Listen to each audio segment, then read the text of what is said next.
Welcome to Novara Live. I'm Michael Walker. It's just little old me again this evening. Aaron Bastani is not with me, but I have a whole host of brilliant guests on tonight's show. It's going to be jam-packed with high-quality information, an interview with veteran reporter Richard Norton-Taylor on why the UK is wasting its defence budget, all very relevant in a context where we're supposed to be giving up on welfare and even the health budget so that we can spend more on arms. Also, Justin Trudeau has hit back at Donald Trump over trade tariffs. That row is continuing. And the New York Times has a new report suggesting that Donald Trump's teasing about making Canada America's 51st state might be more serious than we all originally realized. I also speak to my colleague, Harriet Williamson, about her new report showing that police officers in the UK are 100 times more likely to be convicted of cybercrime than the average person. It is quite a stunning statistic. You won't want to miss that. Stay tuned for everything we'll be discussing tonight. Before we get started, though, today we can announce our new Downstream IRL event, so in real life. It will feature Aaron Bastani in conversation with historian and political scientist Ilan Pappé.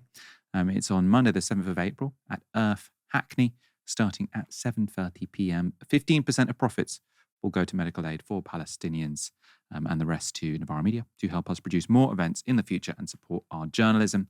Tickets are available via the link in the description. I am sure they will go like hotcakes. By cutting military aid and intelligence support to Ukraine, Donald Trump was intentionally making the country more vulnerable to Russian attacks. And in the early hours of this morning, we've seen some of the consequences. This footage shows the aftermath of shelling by the Russian army in Ukrainian-controlled Donetsk, or the Ukrainian-controlled parts of Donetsk. One person was killed and one person wounded.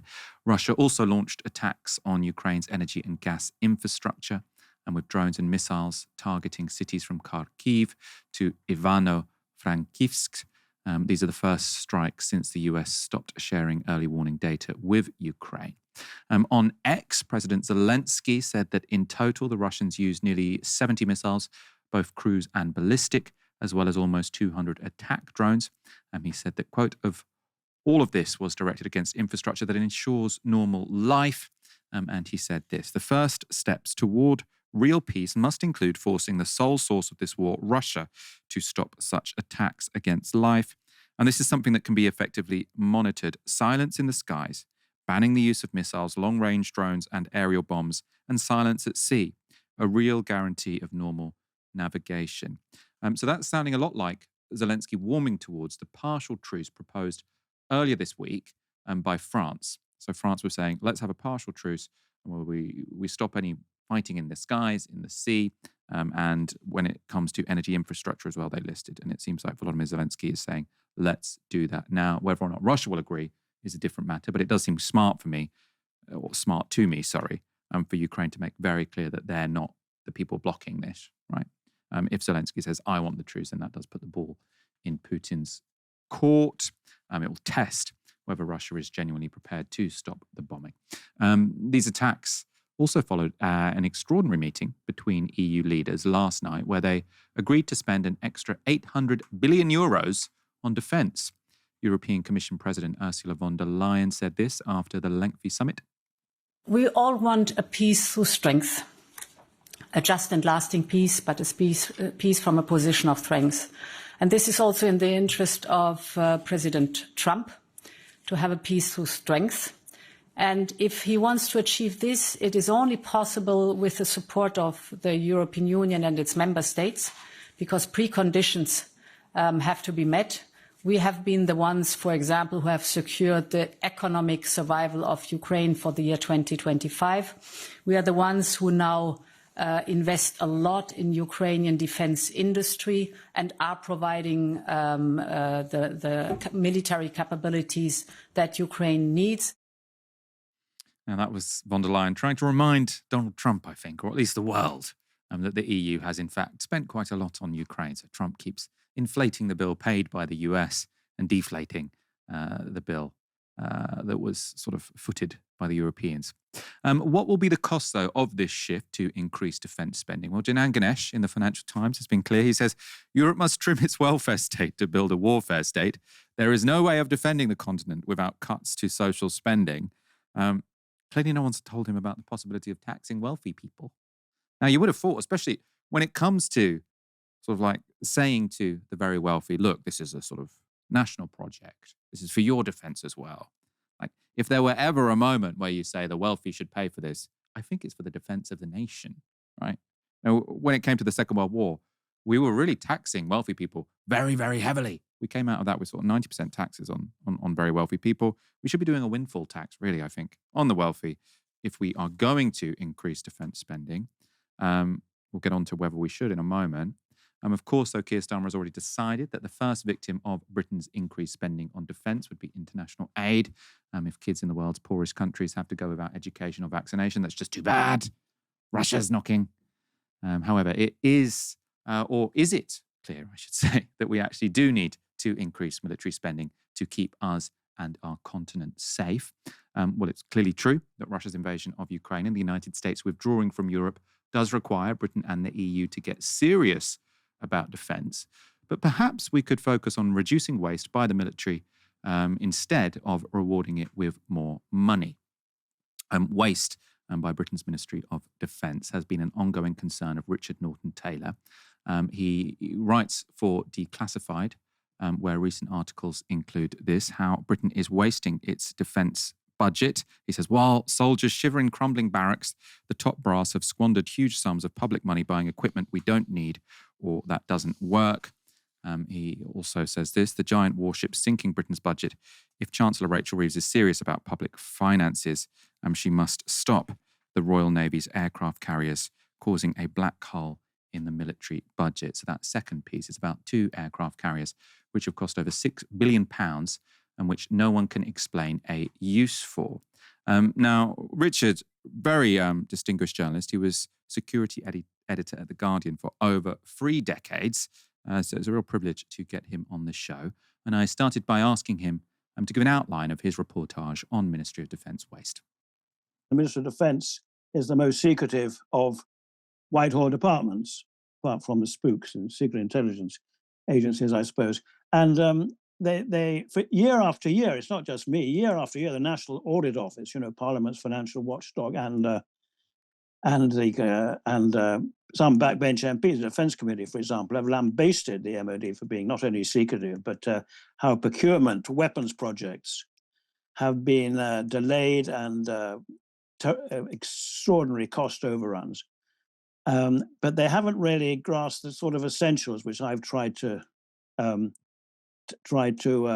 zero in on for years, and that is it the right kind of weapons? People, they may be sort of wasted in the sense of delays and serious mechanical problems and so on in weapon systems, but it's actually the wrong kind of weapon systems, and that is, I think, more eloquent, more evident now than probably ever before.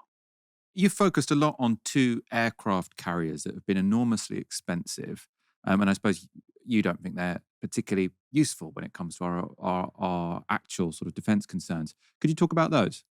I think they're extraordinarily unsuitable, and it is quite interesting. The other day, a couple of days after the Ukrainian president, Zelensky, saw the king in Sandringham, the Navy invited the king, King Charles III, to visit one of the aircraft carriers, HMS Prince of Wales.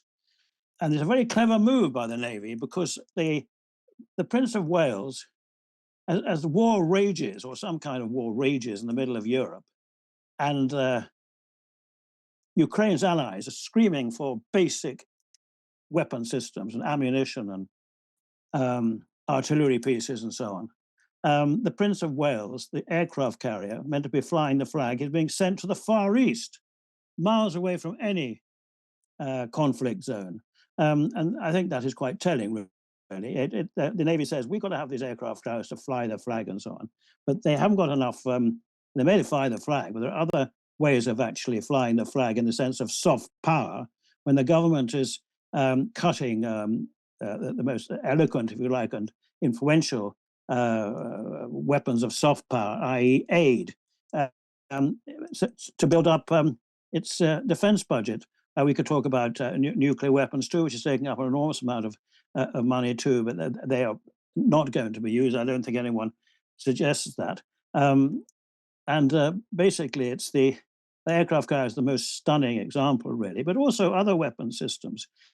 I think one of the my old sort of contacts, actually, former Chief of Defence Staff, Lord David Richards, once he told me years ago, actually, just after he retired, that the aircraft carriers were behemoths. He called them extremely vulnerable, expensive metal cans, is how he described them.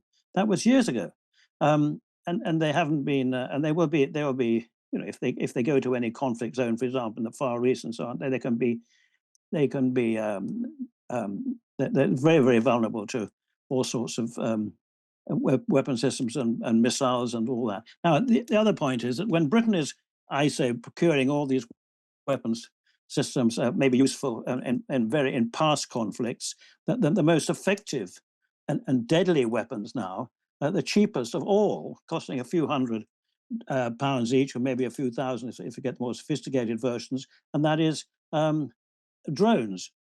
Now, British, just add one point about the British defence chiefs, have just been blinded to by past wallowing in past splendour, if you like, or past naval victories, ignoring what has been increasingly, for many years, increasingly evident new types of what they called hybrid warfare, like cyber attacks, for example, and now what the Russians are doing. The Russians know the army is pretty hopeless, so they're doing arson and sabotage and so on. Where new kinds of, if you like, hybrid warfare, which the British defence establishment has completely ignored. I presume the lead-in time for things like an aircraft carrier is very long. So is it potentially the case that sort of what we're seeing now is the output of plans that were made a couple of decades ago? Because obviously I think they were approved under the Blair government, weren't they? Tony Blair was very into expeditionary warfare, Afghanistan, Iraq. Those are the kind of wars where you might need an aircraft carrier. When it comes to defending Britain itself or European allies, it's less clear what an aircraft carrier would do, because you can just place your planes, or you can launch your planes from neighbouring land or your own land. But has potentially the military updated its strategy now? So when Keir Starmer is talking about increasing military funding, will it still be going on things like aircraft carriers, or do you sense that the MOD is now focusing on defensive war as opposed to expeditionary war? Now, there's a strategic defence review led by George Robertson, a former Labour. Tony Blair's actually first defence secretary, and former NATO Secretary General too. George Robertson is given the final recommendations of his strategic defence review, which the government ministers are now looking at. And from time to time, they say the emphasis, and even Keir Starmer says, the emphasis is how money, not just on what. But there's no evidence that they've learned lessons from the past. They say the aircraft carrier, they don't know what to do with the aircraft carriers. They're sitting sort of, one's going to the Far East, the other is waiting in Portsmouth or Plymouth, I think, Portsmouth. And they're being unused, even destroyers. Meanwhile, I mean, things like destroyers, very flexible ships, like frigates and destroyers, which are quite useful for busting, say, drug gangs in the Caribbean or wherever it is, and for helping in earthquakes and humanitarian crises. But there's no evidence at all that the government knew that this massive new expenditure which the government is planning is being used on anything modern and relevant. Relevant is the point. Even air defense, for example, they talk about Ukraine's air defense and so on, but Britain is potentially very vulnerable to basic missiles hitting its air defense systems or its bases and so on land, let alone protecting the coastal waters and so on, by sending all these aircraft carriers miles away. And also the F-35, the most expensive aeroplanes, fighters, the US Lockheed Martin F-35s, which Britain has some of, not many, which are also very expensive and pretty useless in these kind of wars. That even foreseeable, even as deterrence, because we're not talking about war, but there's a war in Ukraine going on, but when's the next war going to be? And how do you best to deter Putin if he's the enemy? And by effectively and realistically frighten Putin, if you like. You don't do it by building aircraft carriers or have the odd very fast jet. So, what should our military be able to do? Because in a way, this conversation is often quite abstract. Threats are greater. America is withdrawing. Russia, is, I don't think it's a threat to the territorial integrity of Britain, but it did, illegally invade a sovereign nation. That is a threatening thing to do. But what should our military be able to do? Because it's easy for Keir Starmer to just say, well, we'll increase military spending because the military matters more now. But what capacities does it need to have? Where should we be spending, if anywhere? Well, you've got to have electronic warfare. You've got to have cyber warfare, things you can't really see. I mean, the thing about, big warships and artillery pieces and all that, you can see them, and you can march behind regiments and people in uniform with smart rifles. But what is actually threatening, the serious threats are certainly fast missiles, and we have plenty of those are accurate fast missiles, and Britain has some of those. Storm Shadow is called one of them. If you're trying to defend, for example, other countries or deter attacks on other countries in the front line, not only Ukraine, but so the Baltic states, Latvia, and so on, you've got to have realistic defenses. Obviously, well-trained troops and land equipment are important. But above all, you've got to have good intelligence, good electronic warfare, good sabotaging, if you like, if it's going to happen, Russian troops and Russian command and control systems around the Baltic borders for Lithuania or Latvia or Estonia and so on. And it's quite interesting now that, for example, the Russians are trying to, it seems, sabotage communications, undersea cables, for example. Now, that's nothing to do with conventional warfare. But you've got to have some, troops on the ground, and to also partly to show you've got, the personnel willing to defend your country, or Britain concerned countries on the continent, but also much more than that, and also, of course, other policies. I mean, diplomacy, soft power. Disinformation, misinformation, all that kind of stuff. And also sort of like space wars in a way, satellite busting, communications, gathering intelligence, but also destroying the so-called hostile countries' intelligence systems. And as someone without any expertise in all this, the list you just made did sound to me quite expensive, especially when you start sort of talking about space and satellites. I mean, how much do you think we should be spending on the military, I suppose, as a proportion of GDP, let's say? Much less than spending now. We're spending probably, well, it depends what you're spending it on, of course. I mean, you can say that spending billions more on development aid, educating people in these countries. What's another great threat to national security? The threats to national security are very sort of hybrid and range over a large area. For example, let's say immigration, which Starmer himself says is a threat to national security. They're terrorists. All these people coming over in small boats were treated like terrorists, Starmer says. Well, the way to try and discourage, let's say, asylum seekers and others coming over in small boats to Britain is to make the lot of where they come from, what countries they are in Africa or Middle East or so on, better, i.e. prevention of war and stabilizing regions rather than just going for, hard military is the best way out. There's always going to be a political solution, compromise to any conflict, military, violent conflict. And the people who say this more than anyone else, British military commander, military people who've seen or know well what awful things can happen on battlefields, and as we see in Ukraine now. is one issue with sort of European, so not just talking about Britain now, talking about sort of the whole of Europe. So I think there was a bit of a shock, to Europe, that Russia launched this war against Ukraine, and the Europeans weren't particularly able to not just get involved in the war, but to even sort of arm Ukraine sufficiently to fight off Russia. I mean, Ukraine seemed to be, to a large degree, losing the war. Now, the combined GDP of the EU, and especially if you add Britain, is way more than Russia. I think sort of the total amount we spend on the military is more than Russia as well. Obviously, they spend a high proportion of GDP, but our GDP is so much bigger that if you take Europe as sort of a combined force, we should have a pretty powerful military.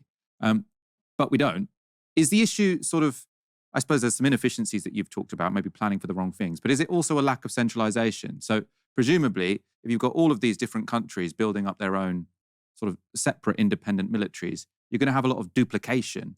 And while we have all of that duplication, are we always going to be, on the back foot when it comes to a country like Russia or the United States or China or whoever?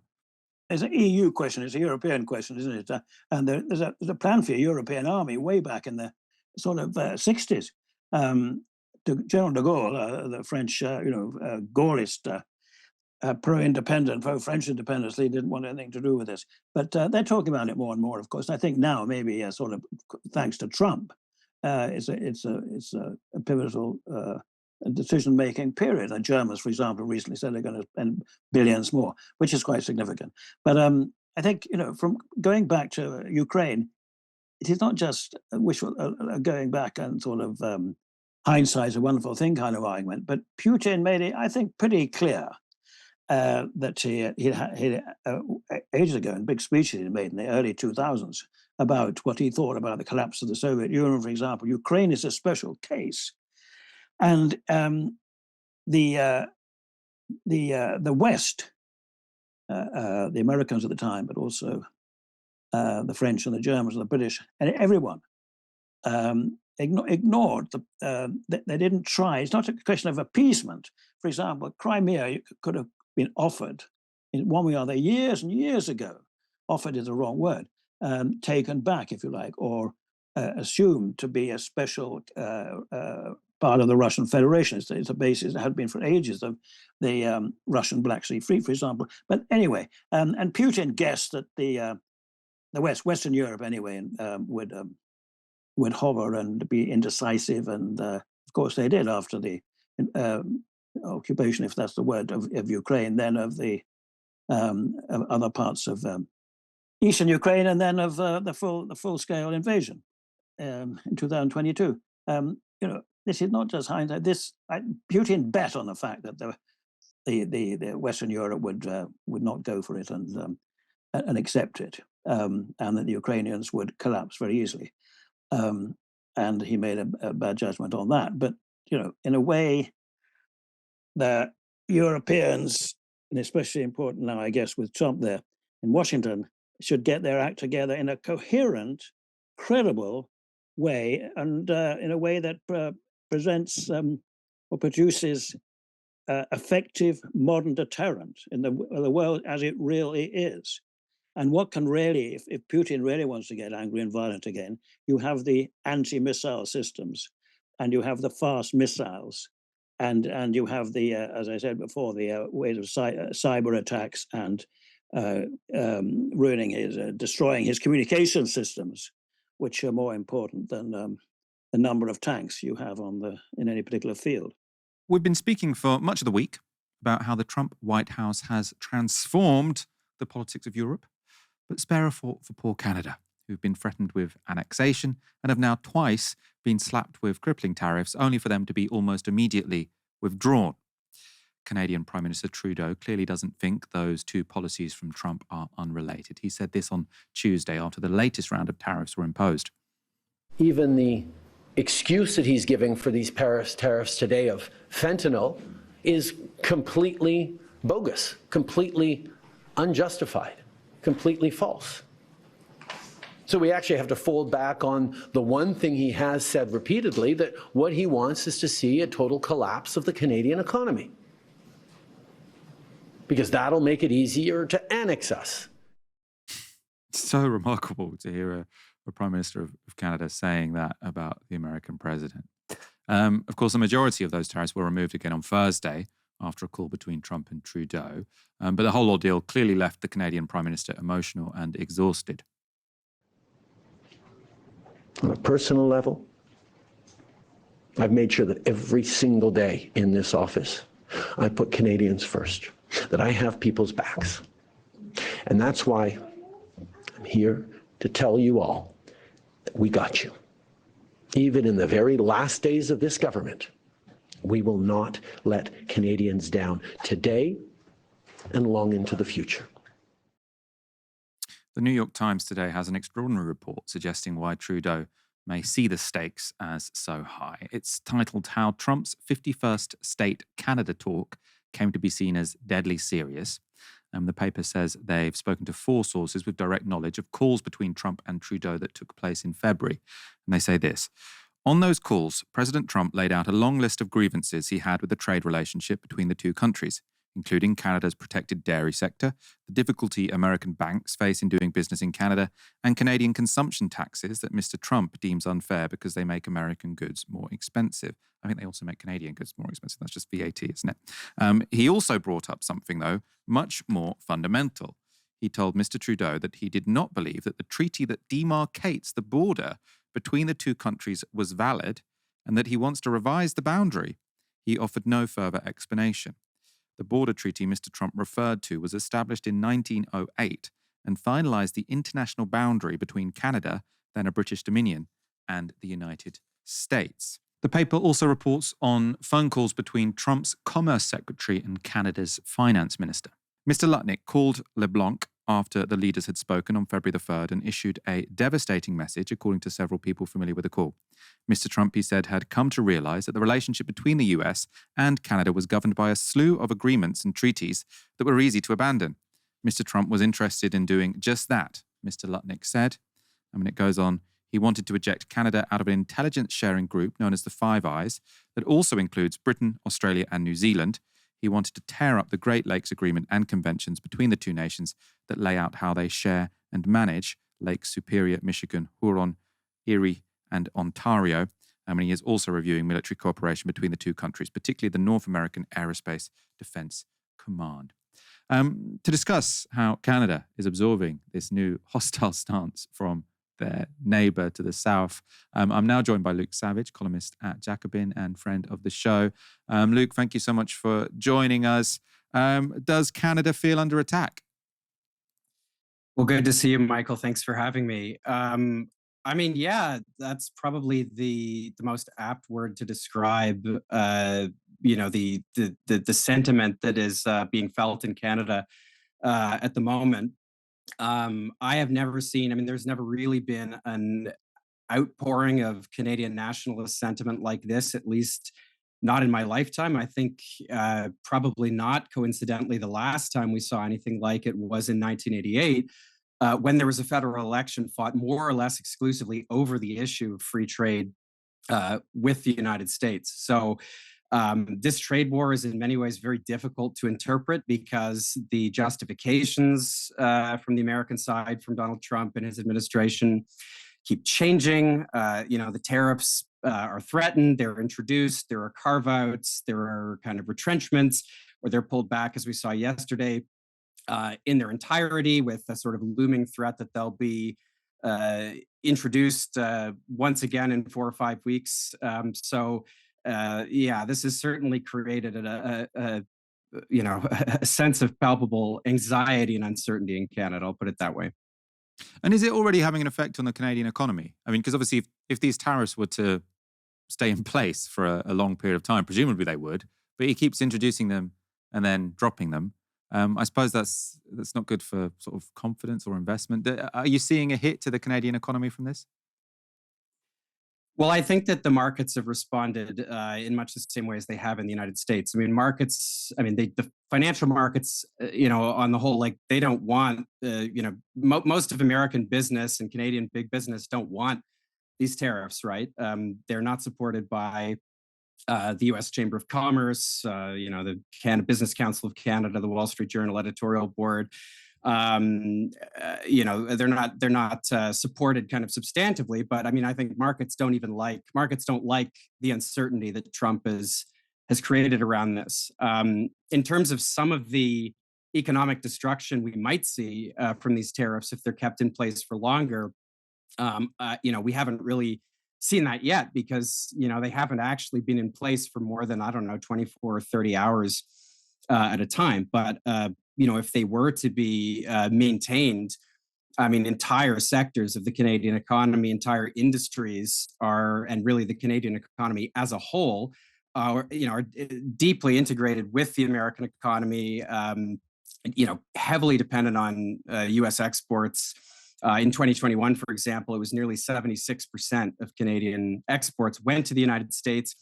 The scale of that is absolutely massive. Just in the first 3 quarters of last year, roughly $800 billion worth of goods across the border, and it's actually even more severe than just goods going one way or the other and there being a tariff barrier.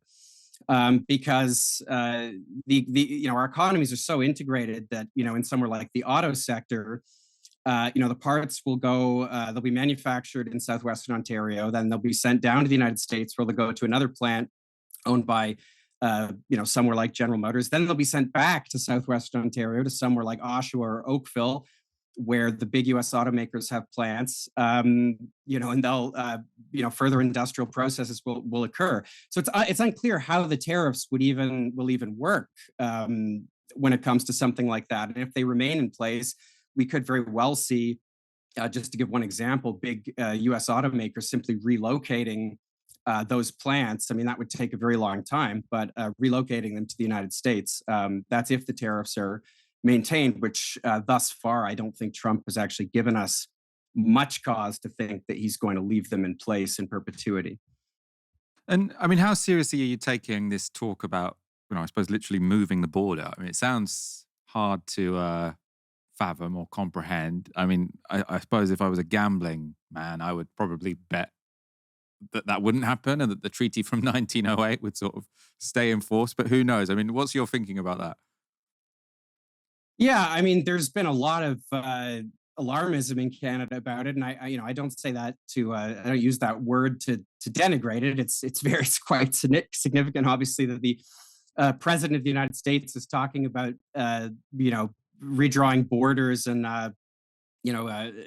economic annexation of America's northern neighbor.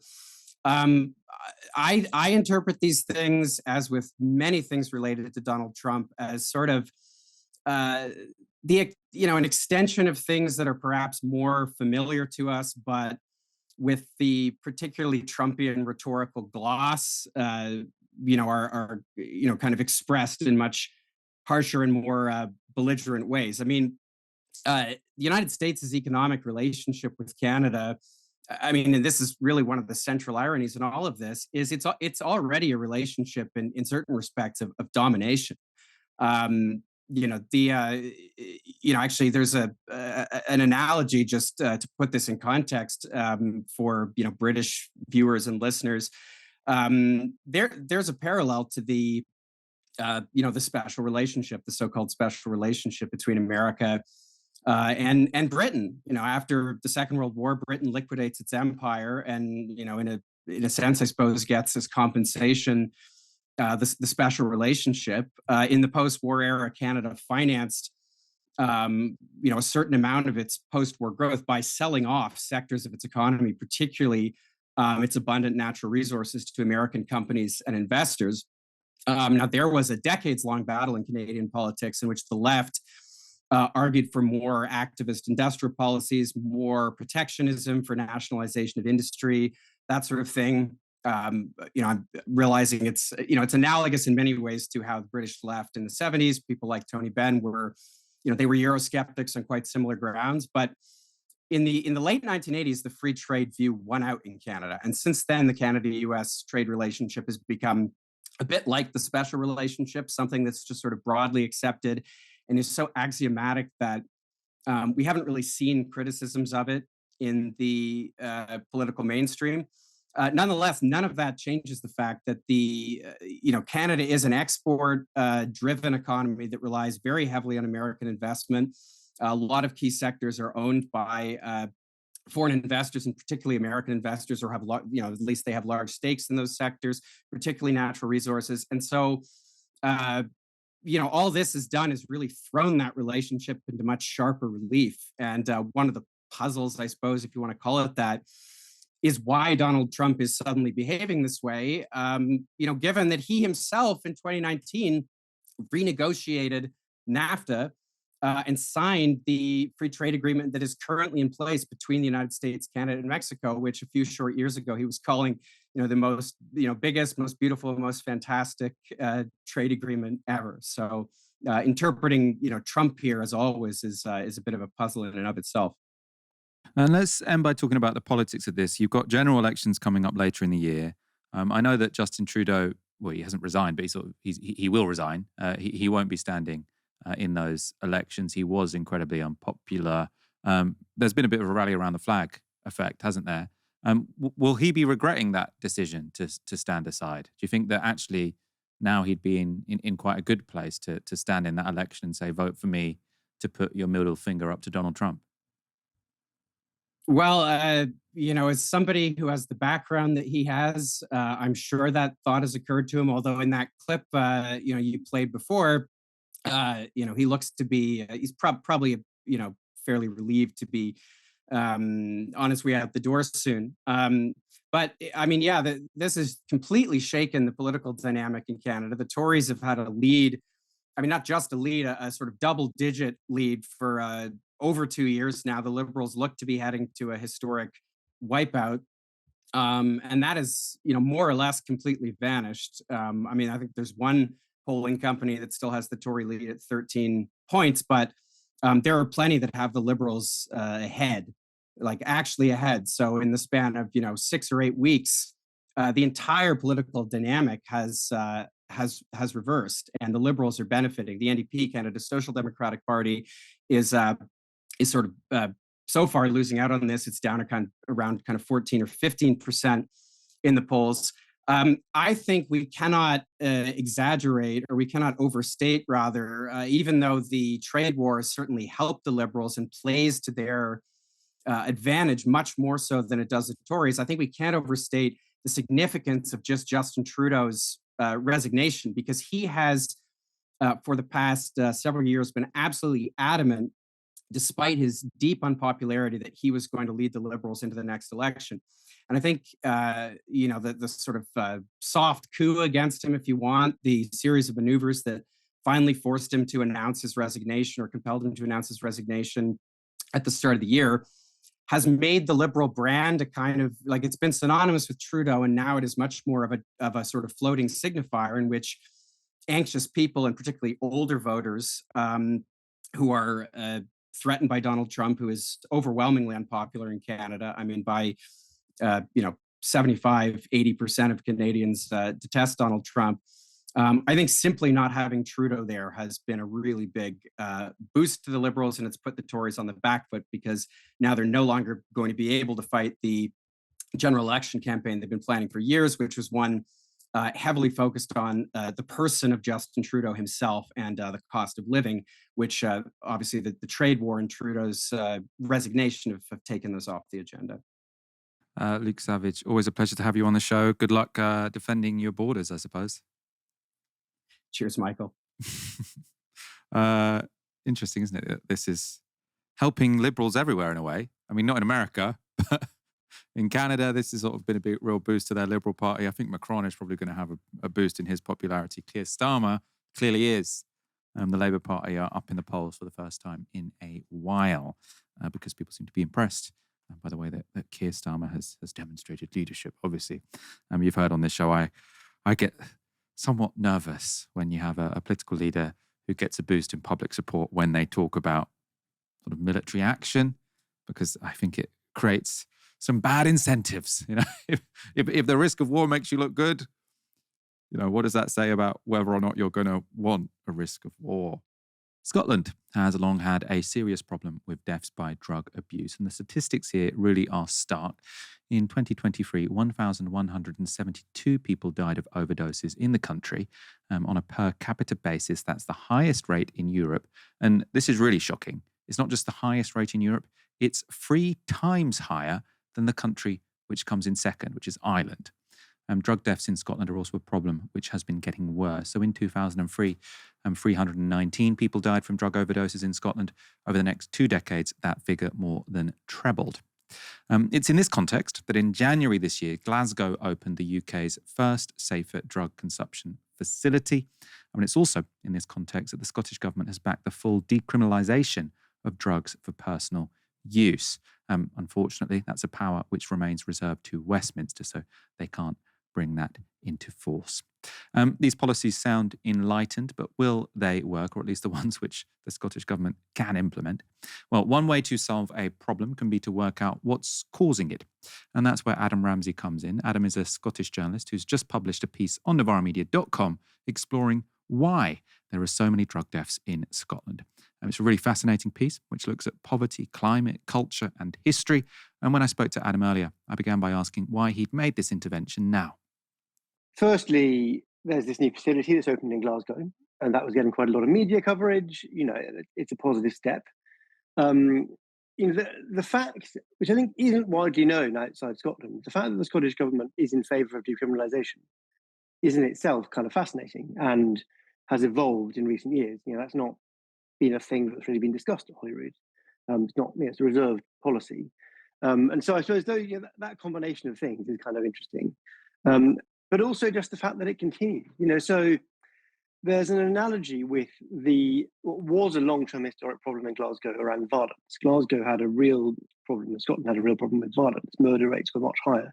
And that just isn't true anymore. The murder rate in Scotland is now lower than in England because of real success. There was a violence reduction unit in Glasgow that's now training different cities across Europe in how they had this kind of great success. But that's not happened with drug rates. And so there's this long-term problem. There's these, what you might describe as basically quite progressive attempts to solve it, and yet it's still very persistent.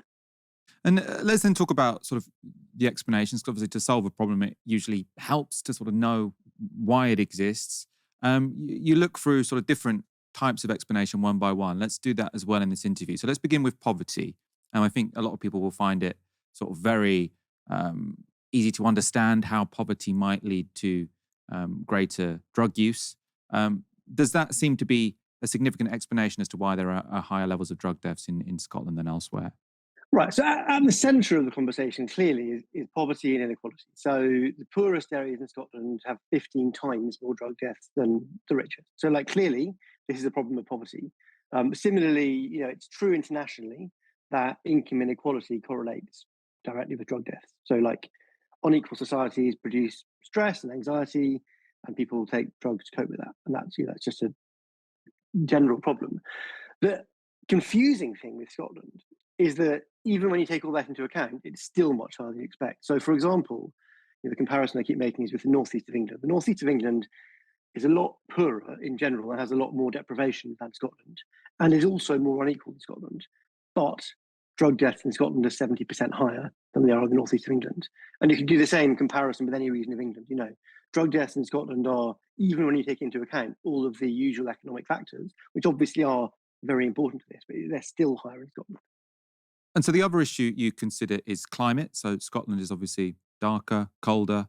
I'm not sure if it's wetter, but you can sort of see how the climate is different to England. Some people have associated that with a greater level of drug use and drug deaths. What did you make of those types of explanation? I mean, look, there's clearly some truth to it. You look at the European League, and the other countries at the top are like Ireland, but also Norway and Sweden and Finland, Estonia, Lithuania, countries which don't normally top league tables for bad things. And there clearly is an effect on both alcohol rate and drug consumption rates to do with daylight. But, if you compare Glasgow and Newcastle, then Newcastle's right in the northeast of England. You're only talking about a few minutes a day in winter. So clearly this isn't the major factor. If we were saying, the difference between the very south of England and the north of Scotland, that's a big difference in daylight. but there's only small differences. So it's true, but it's clearly, again, not sufficient.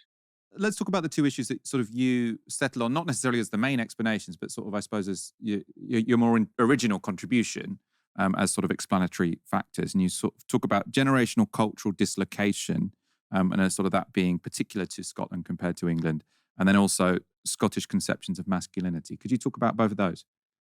Right, sure. So the process of urbanisation in England was very slow and happened over centuries. So, it was also violent. There were processes of enclosure basically going back to 1066. But the result is that England was one of the first urbanised societies in the world. So when you look at the impoverished communities in the northeast of England, often those are families who've been living in those rough urban areas for multiple generations. They've built up a culture around that. There's a very strong kind of culture there of living in that urban context that goes back a long, long way. The dislocation happened ages ago.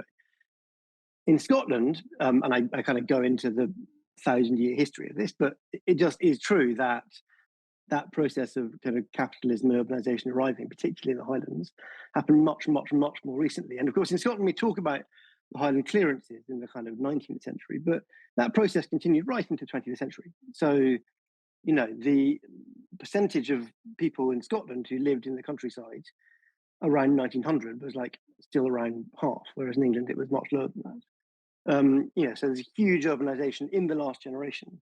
And so that is a massive cultural dislocation. And then you think about the fact that what they're leaving, if they're coming from the Highlands, isn't just kind of the same linguisto-cultural unit. They're leaving the old Gaelic culture that had never entirely been conquered by sort of Anglo-capitalism. So, they were speaking Gaelic until a few generations ago. They had much more collective sense of property rights. The history of modern Scotland can kind of be understood as a struggle between central belt of Scotland, where capitalism thrived, you could argue industrialism was invented, and the Highlands of Scotland, where the kind of older you could even argue pre-feudal systems existed in some ways and were remembered culturally in some ways for much, much longer. And so people are being ripped out of these much more kind of collectivist, clan-based contexts, put into cities. And then if you go through what happened over the subsequent generations, you find dislocations in every generation. So people move into slums before World War II. The slum living itself is pretty horrific. They then, begin to form communities in those slums. You then have mass slum clearance in Glasgow after World War II, which again is a huge cultural dislocation. And then you have Thatcherism, and then you have Osbornism, and each of these things is a massive generational trauma that is a huge.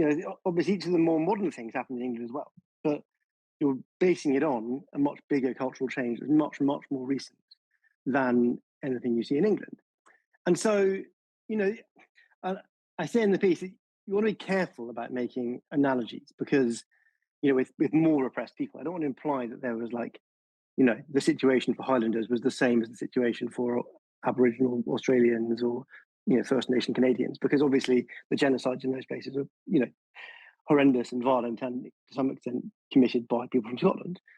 But what we do know from those contexts is that cultural dislocation and trauma does seem to produce kind of multi-generational addiction problems. People treat that trauma with drugs. And there does seem to be a kind of analogous situation going on there with drug use. I mean, you could tell a similar story about alcohol use and other, social problems, suicide rates and so on. And my suspicion is that is a part of the story that is kind of missing when we debate this stuff in Scotland. There's a lot of other stuff I don't cover in the piece. There's whole, massive arguments between drug specialists that I just don't get into because I'm not a specialist. I don't want to. But I feel like that bit of it, that kind of that recent history and that longer history and that sociology is often missing when we talk about what's going on. What do you think the policy implications of this could be? So sort of if you think that sort of one of the reasons why drug deaths are higher in Scotland than in England are because of these historical factors, generational cultural dislocation, does that have sort of policy implications? I mean, is it about providing people with cultural belonging that could sort of close that gap? I'm not suggesting that we should all go back to living in clans in the Highlands. That's not, but what you do need to think about is how you create culture beyond streams of capitalism, and how you rebuild some of what you had. And in a way, a lot of what capitalism and neoliberalism destroyed was lost more recently in at least rural Scotland than it was in England, and so people are feeling that trauma more now. But what's true everywhere is we need to find cultural as well as economic ways to rebuild and to help people find meaning in their lives, and that, of course, will be found together, not by sitting around on our own. And is there a possibility, or I suppose an opportunity here for Scotland to sort of be a bit of a path breaker? I know when it comes to knife crime, in England, people always point to the public health model that was used in Glasgow. You sort of, as you've said, murders and violent crime used to be a bigger problem in Scotland. It's now a smaller problem in Scotland than it is in England. There was this public health model which sort of said we need to look at the whole person, get social workers involved as well as police. And now people look at that as an example. Do you think the same could happen with sort of how drug addiction is treated? Right, absolutely. The fundamental problem is that to do most of the things you need to do to solve the problem, you need to decriminalise. And there's a majority of MSPs in the Scottish Parliament in favour of that, but it's reserved to Westminster. So you can't do what was done with knife crime in the same way, because one of the main policy levers is reserve. But even beyond that, we're coming into a Holyrood election in a year's time, and you can imagine a serious debate between parties about what that approach would look like and how you would actually solve this problem, and getting to a place where, in 5 years' time, people are saying, wow, Scotland really turned that around. You were the worst place in Europe for this, and now you're one of the best. But that's a long way to go from where we are now. Where we are now is the middle of a crisis, a crisis that's been going on for a long time. But as you said, if you look at the graphs, they're kind of terrifying. 1 in every 100 people in Scotland, I think, is addicted to opioids. So this is, I don't want to talk about being an example of best practice when at the moment we're, the worst place in Europe for drug deaths. So even just getting to be a little bit better would be a big change in lots of people's lives. But yeah, there's an opportunity to turn it around. And I think that, with a bit of debate, as there is, because people are horrified by the statistics, you can imagine, as with the violence reduction unit, a much more serious approach than there has been so far in dealing with this problem. And that could be something people might want to copy. But at the moment, Portugal is the model everyone looks at. And I'd be much keener on following that path. Police are 100 times more likely than the average person to be convicted of cybercrime. 100 times. That's the extraordinary statistic published in a new report by my colleague Harriet Williamson on NovaraMedia.com. The article is based on analysis of information in the Cambridge Computer Crime Database and reveals that in 2024, officers and staff who had misused police databases made up 42% of all cybercrime convictions, despite being only 0.4% of the UK population. Now, it's a very striking statistic, and earlier today, I spoke to Harriet to find out more. I began by asking for examples of cybercrime committed by police officers. One of them is where the girlfriend of a gang member got a job with the police and then started a relationship with a colleague, so she could use his login to steal data that identified a key witness who'd testified against her partner and put him in prison. As part of a covert investigation into organised crime, the police took down an encrypted communications platform called EncroChat, and a police employee leaked sensitive information about that investigation to a drug dealer. So she tipped off people who were using the communications platform and disrupted countless police investigations, including international ones. One thing that I would like to really pull out from this report is that a lot of these cybercrimes seem to be in service of misogyny. So a lot of them involve things like stalking and surveillance of women. You have police officers getting the personal details of women who've come to the police as victims to report things like domestic and sexual violence against them.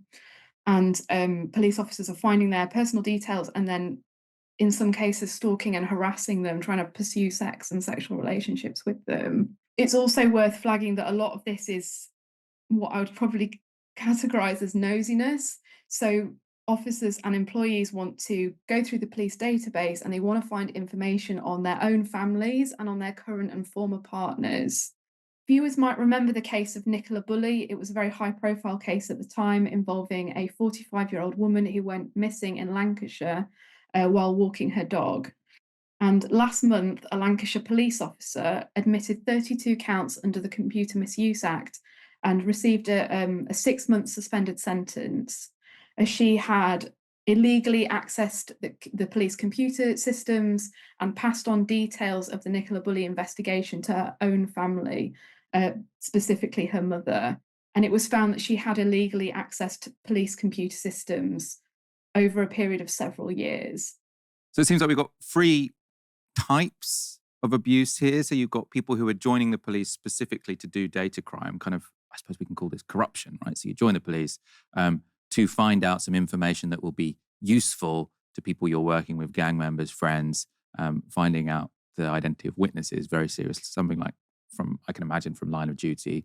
Then you've also got maybe what we can call kind of creepy, abusive male police officers. So a woman reports a crime, and then a police officer tries to find out her details so that they can then sort of flirt with her.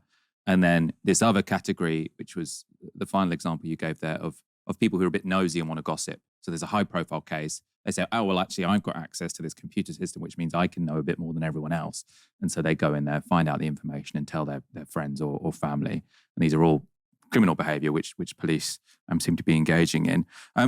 Obviously, your article sort of talks about the overrepresentation of police officers in this type of crime. 42% of cybercrime convictions are of police officers. They're only 0.4% of the population. Presumably, that's a lot to do with sort of opportunity, because I imagine not many people can do cybercrime. I'm not sure I have access to the kind of databases that would be criminal for me to look at. But police officers have these databases in front of them, and the temptation just seems to be too much for them, I suppose. I probably want to flag here that more people have access to databases where misusing them would be classed as cybercrime than we might think. Any sort of public sector or commercial role where you have access to sensitive data, misusing that access or using it for your own personal gain, or, to find things out that you are interested in, would constitute cybercrime. I think that police are vastly overrepresented in those figures precisely because it's so clear cut in these cases, and it is relatively easy for the police to look at who has been using their database and to find out whether or not that was for a genuine policing purpose. A lot of workplaces actually don't want to report their employees engaging in cybercrime because it is a bad look for them. It could scare away customers, investors. It's the cybercrime that is getting reported and then being prosecuted and people are convicted for it is the tip of the iceberg. It's so the tip of the tip. It's like a shard, and then there's like a vast funnel that we don't even know about. Does that put the story in a different light? Because, when you say, 42% of people doing cybercrime are police officers, one conclusion is say, God, police officers, what wrong-uns. They're all out there to sort of break crimes involving our data. The other thing you say is maybe the police are the only institution in the country who are actually prosecuting this properly. And then, so you could say this is actually a surprising example of accountability within the police. If you do a cybercrime and you're a copper, you get caught. You can't say that about, I suppose, sexual harassment and sexual abuse, because we know that often doesn't go punished in the police force. I suppose you could interpret the data that way, but I would also say that this shows a failure of the police in investigating and prosecuting other types of cybercrime that are not related to themselves, which, it is being reported, whether they are getting enough evidence or they have the tools and the resources to take cases forward. That's a whole other question. If the police get a lot of negative publicity around that, they might decide to just sweep it under the carpet in the future and not prosecute their own to the extent that we are seeing, which obviously would be a bad thing and not as transparent. But I think the conclusion that the paper's author came to is that the police need more resources to prosecute other types of cybercrime that don't involve police officers. These examples from the police are very clear-cut examples of crime.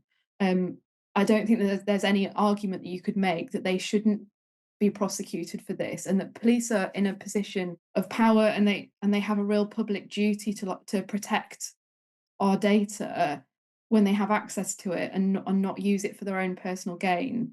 some of these cases of male police officers could be construed as creepiness, like just male creepiness, but I think they're much more serious than that. They're very insidious. They are about abusing power over really vulnerable women and using them for officers' sexual gratification, which is deeply disturbing, particularly in light of the kidnapping, rape and murder of Sarah Everard by serving armed police officer Wayne Couzens in 2021.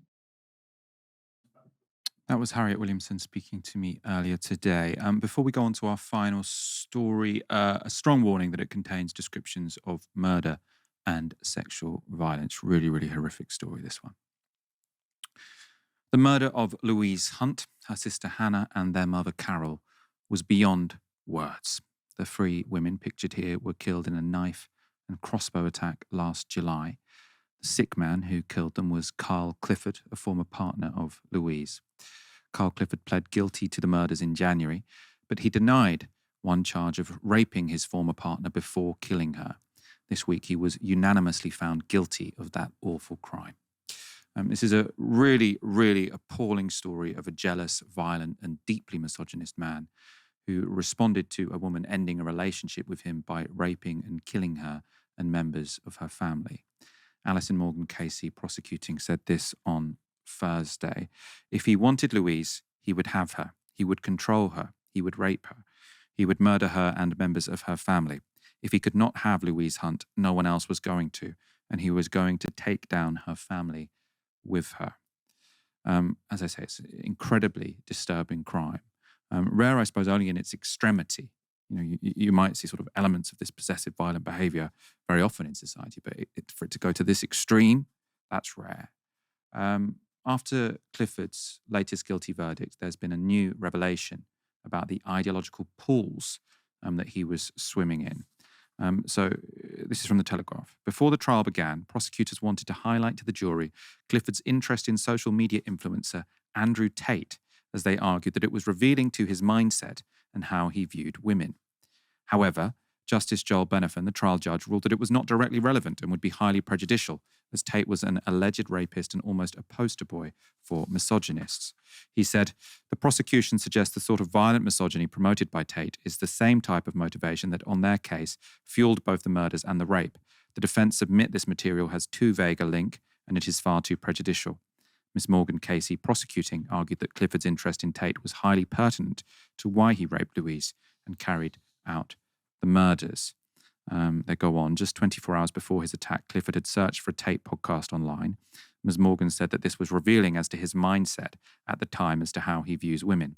Detectives said they had found evidence that he had downloaded at least 10 videos of Tate. On one occasion, Louise and her friends were having a get-together, and Clifford put a Tate video on the TV.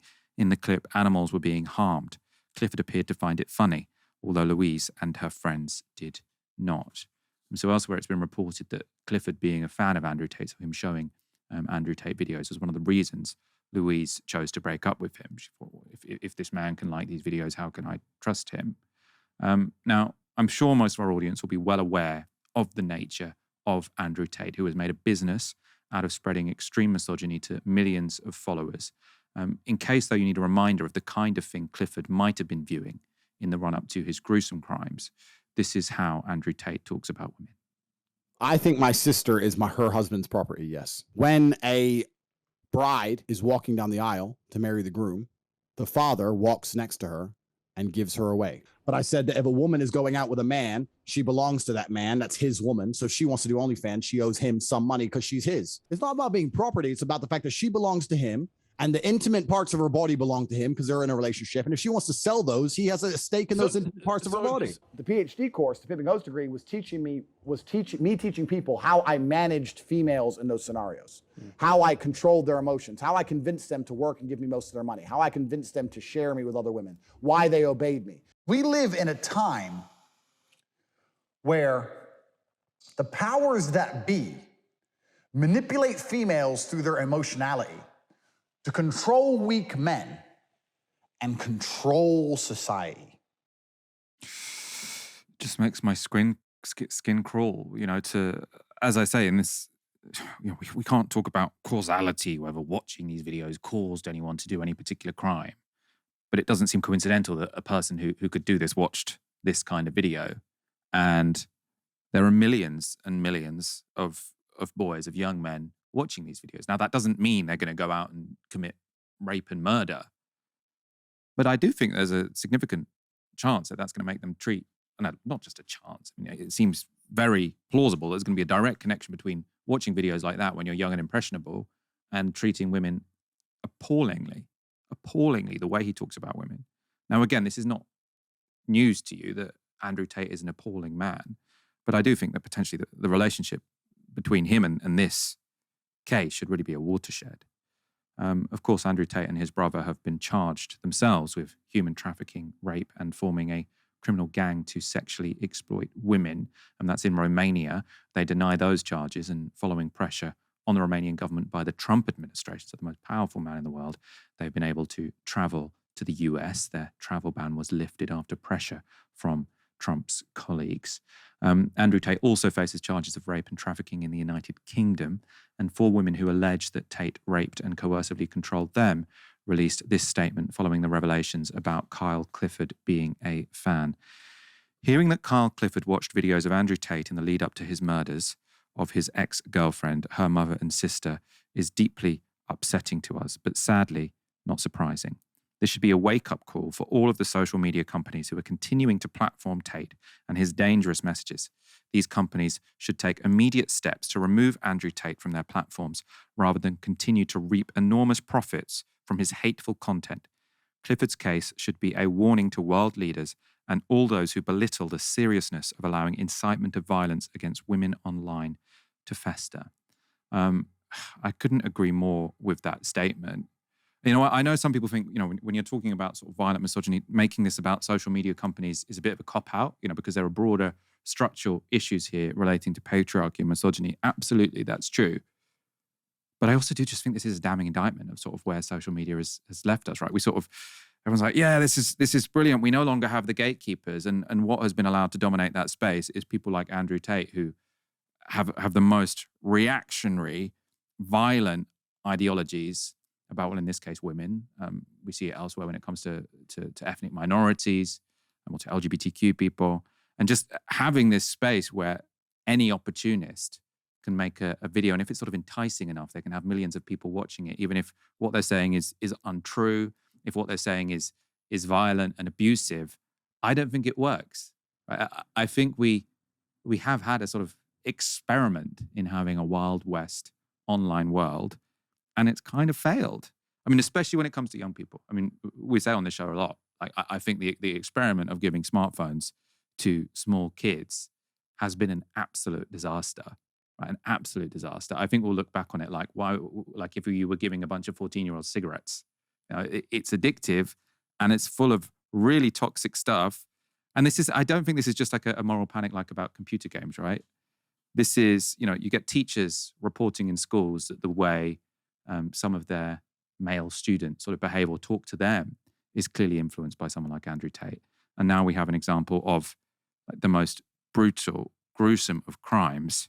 And again, we can't say that watching Andrew Tate videos made someone do this. But it doesn't seem coincidental that someone with the ideology, the willingness to do that to a woman who had spurned him might also be watching videos of someone like Andrew Tate who talks in such violent misogynist terms about how women should be the property of men. Let's end there. Sorry to end on such a horrible story to close out the week. But yeah, I mean, it is important to keep in mind what nasty things people are watching and what that can lead to. Thank you, everyone, for tuning in. Come back on Monday for another live show at 6 p.m. Until then, you've been watching Novara Media.